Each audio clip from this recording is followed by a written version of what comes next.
নমস্কার, আমি ডক্টর শ্রী সঞ্জয় শাস্ত্রী। আজকে বলবো সনাতন জ্যোতিষে কিছু কথা। সমস্যাটা আপনারা নিশ্চয়ই আমাদের থাম্বনেল দেখেই বুঝতে পেরেছেন। বলবো যে বাচ্চারা আমাদের কেন এত অবাধ্য হয়ে পড়ে। আমরা যারা পরিবার চালাচ্ছি, যারা কর্মজীবন সামলাচ্ছি, যারা সামাজিক জীবন সামলাচ্ছি, তার সাথেও আমরা কি পারছি আমাদের বাচ্চাদের ঠিকঠাক মতো নিয়ে চলতে? যদি তাই হয়, তাহলে বাচ্চারা এত কেন আমাদের অবাধ্য হয়ে পড়ছে? তারা আমাদের কথা শুনছে না কেন? কোথায় আমাদের দূরত্ব তৈরি হচ্ছে, বা বাচ্চাদের মধ্যে এই অভিমান, রাগ, এই জিনিসগুলো কেন সৃষ্টি হচ্ছে? আমরা দেখতে পারি যে 5 বছর 6 বছর বয়সের পর থেকেই বাচ্চারা নানা রকম অভিমানী, রাগ সুলভ কথাবার্তা করে চলছে। প্রথমে যে দিকটা আমাদের খেয়াল রাখতে হবে, জন্ম ছকে কি আছে, ন্যাটাল চার্টে কি আছে, সেগুলো আমি পরে আসছি। আমাদের প্রাত্যহিক জীবনে আমাদের যে ভুলগুলোর কারণে এই সমস্যাগুলো তৈরি হয়, আগে আমরা সেই দিকে নজর দেব।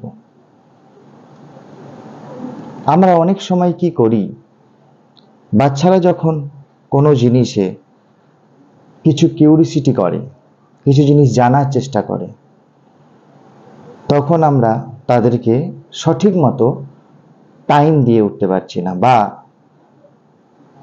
বাড়ির কেউ হয়তো মোবাইলের মধ্যে ইনভলভ হয়ে আছে, বা কাজের মধ্যে ইনভলভ হয়ে আছে, বা আদার্স কোনো পারিপার্শ্বিক চাপে তার মানসিকতাও খারাপ হয়ে রয়েছে।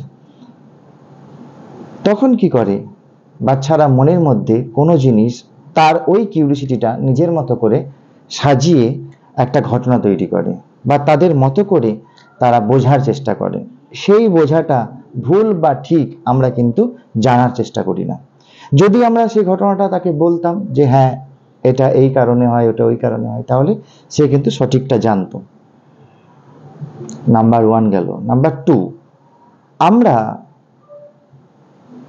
এমন অনেক সময় হয়ে পড়ে যে বাচ্চারা যখন একা কোনো মোবাইল ঘাঁটছে বা কোনো কম্পিউটারের মধ্যে ঘাঁটছে, কারণ এখন তো তাদের খেলার দুনিয়া বা খেলার জগৎ বলতে কিছু নেই, একটা সময় ছিল। তখন তারা কি দেখছে বা তারা কি টাইপের ভিডিও দেখছে, আমরা সেই দিকে কিন্তু নজর রাখি না। এই নজরগুলো রাখতে হবে। এইগুলো গেল আমাদের প্রাত্যহিক জীবনের কথা। এই দুটো পয়েন্ট অবশ্যই করতে হবে।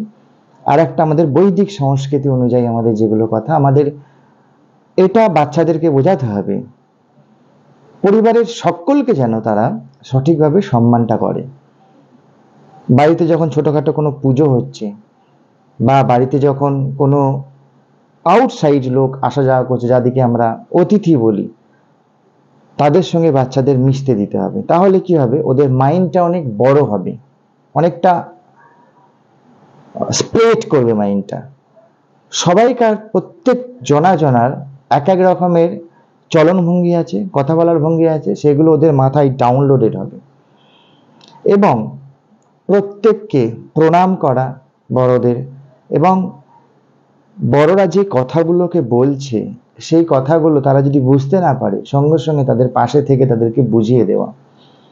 আসলে এখন বাচ্চাদের মাইন্ডটা অনেকটা ক্রাইসিস হয়ে গেছে, খুব ছোট জগতের মধ্যে তারা ঘোরাঘুরি করছে। তাদের মাইন্ডটাকে যদি বড় করতে হয়, স্প্রেড করতে হয়, তাহলে প্রচুর প্রচুর মানুষের সঙ্গে তাদেরকে মেশাতে হবে। এটা গেল আমাদের সোসাইটি, সামাজিক বিষয়। এবার আসছে আমাদের অ্যাস্ট্রোলজিক্যাল। আমাদের 5th হাউস হচ্ছে আমাদের সন্তানদের ঘর, আমরা জানি। এই 5th হাউসে দেখতে হবে কোনো ক্রুর প্ল্যানেট যেমন স্যাটার্ন, বা কোনো নেগেটিভ প্ল্যানেট যেমন রাহু বা কেতু, এদের কোনো রকম ভাবে অবস্থান আছে কিনা বা দৃষ্টি আছে কিনা। যদি এরকম কোনো প্ল্যানেট বা পরিবেশ থাকে তাহলে কিন্তু আমাদেরকে অ্যাস্ট্রোলজারের কাছ থেকে গিয়ে তাদের সঙ্গে একটা কাউন্সেলিং করতে হবে। এই প্ল্যানেটগুলোর কিছু কিছু নেগেটিভ এফেক্ট কিন্তু বাচ্চার উপরে পড়ে। তাতে এই যে পারিবারিক বা সামাজিক যে দুটো প্রবলেমের কথা বললাম, এই প্রবলেমগুলো ওই চার্ট থেকে কোথাও কানেকশন তৈরি করে। এর যদি আমরা সঠিকভাবে রেমেডি করতে পারি তাহলে কি হবে, আমরা বাচ্চাটাকে সঠিক টাইমের মধ্যে 6 বছর 7 বছর 4 বছর থেকে 7 বছরের মধ্যে যদি আমরা একটা রেমেডি করে দিতে পারি তাহলে বাচ্চার মাইন্ড অতটা ক্রাইসিস থাকবে না বা ছোট হয়ে থাকবে না। তাহলে তাদের মধ্যে দেখা যাবে এই মানুষের সাথে না মেলামেশা করা বা হঠাৎ করে অভিমানী হয়ে পড়া বা হঠাৎ করে রাগান্বিত হয়ে পড়া বা পড়াশোনার প্রতি কনসেন্ট্রেশন না তৈরি করা, এই যে প্রবলেমগুলো আছে এই প্রবলেমগুলোকে থেকে তাকে তাহলে আমরা আস্তে আস্তে বের করে নিয়ে আসতে পারবো। আমরা যত পয়সাই কামাই না কেন সেগুলো আমাদের কখনোই সম্পদ হতে পারে না। সম্পদ হচ্ছে আমাদের সন্তান। সন্তানকে আমরা যত ভালো করে মানুষ করব, আমরা যত বছর বাঁচব তত বছর আনন্দে থাকতে পারবো। আজ এইটুকুই থাক, পরবর্তী কোনো ভিডিওতে আবার একটি নতুন এপিসোড নিয়ে দেখা হবে। ভিডিওগুলি দেখতে থাকুন আর আমাদের চ্যানেলটি সাবস্ক্রাইব করুন। যদি আপনার এই ভিডিওটি সত্যি সত্যি উপকার বলে মনে হয় তাহলে আপনার বন্ধুদের সাথেও শেয়ার করে দিন। আমি দিব্যদৃষ্টি ডক্টর শ্রী সঞ্জয় শাস্ত্রী আপনাদের সাথে আছি, আপনাদের সাথে থাকবো। বাকি ভিডিওগুলোতে আরো নতুন নতুন তথ্য নিয়ে আসবো। ধন্যবাদ।